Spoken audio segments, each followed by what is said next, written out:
Good morning students. आज की class में हम लोग एक नए टॉपिक के बारे में डिस्कशन करने वाले हैं।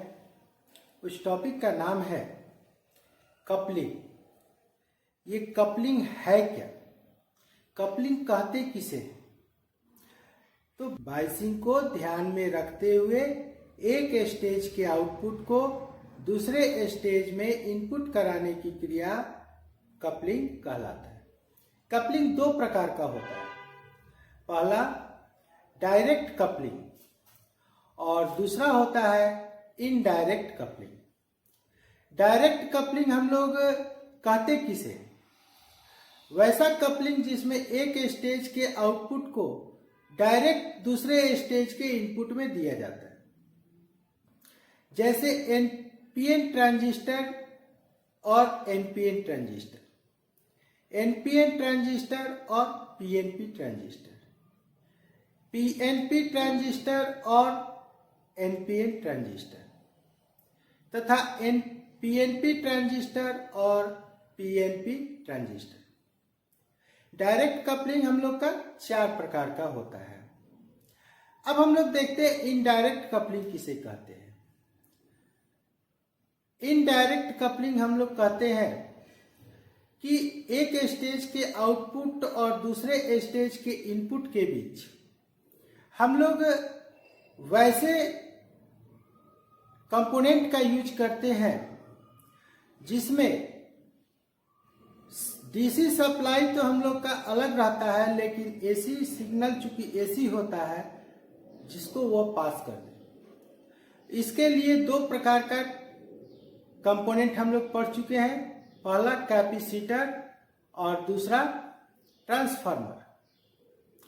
तो एक स्टेज से दूसरे स्टेज के बीच में यदि कैपेसिटर लगा है तो उसको हम लोग कहते हैं आरसी कपलिंग, और यदि एक स्टेज से दूसरे स्टेज के बीच में ट्रांसफार्मर लगा है तो उसे हम लोग कहते हैं ट्रांसफार्मर कपलिंग। अब हम लोग ये देखते हैं कि डायरेक्ट कपलिंग किस प्रकार से करते हैं और इनडायरेक्ट कपलिंग किस प्रकार से करते हैं। जैसा कि आपको फिगर में दिखाई दे रहा है, पहले फिगर में हम लोग एनपीएन ट्रांजिस्टर से एनपीएन ट्रांजिस्टर को जोड़े हैं।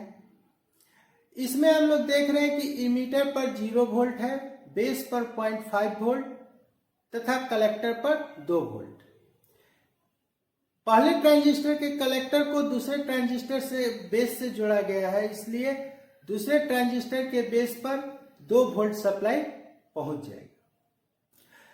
दूसरे ट्रांजिस्टर के इमीटर पर हम लोग 1 वोल्ट सप्लाई दिए हुए हैं और कलेक्टर पर हम लोग 5 वोल्ट सप्लाई दिए हुए हैं।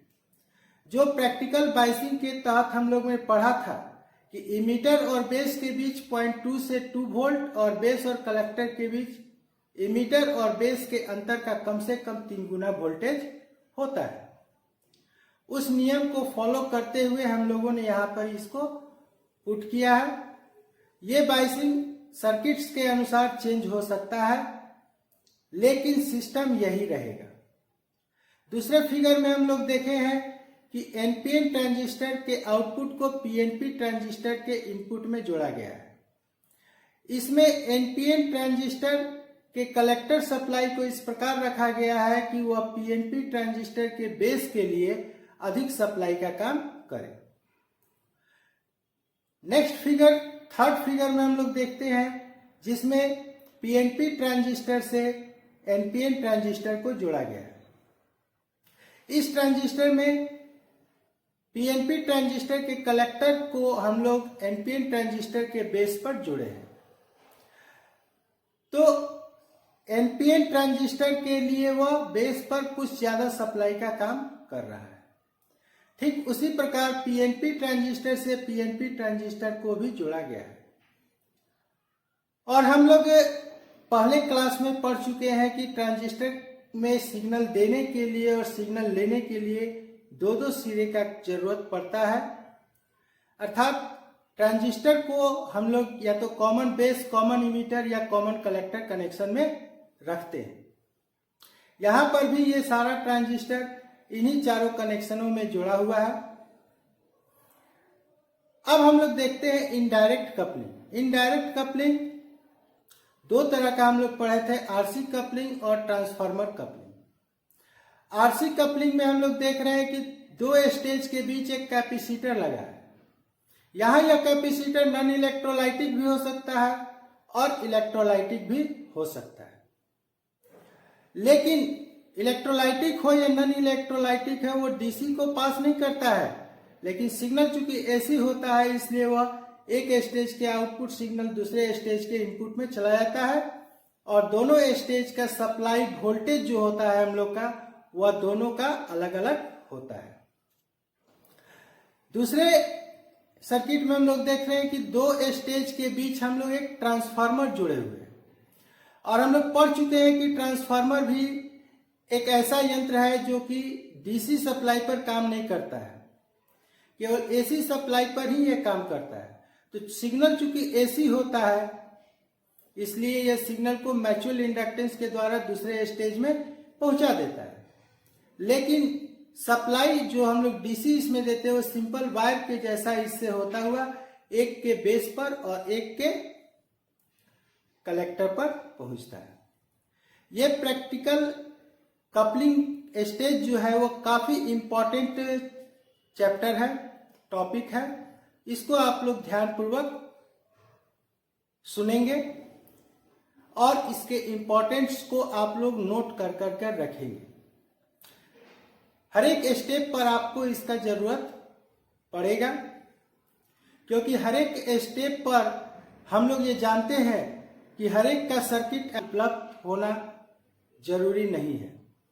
उस स्थिति में अगर हम लोग के पास ये सिस्टम रहता है तो हम लोग अनुमानतः उसको सही कर सकते हैं।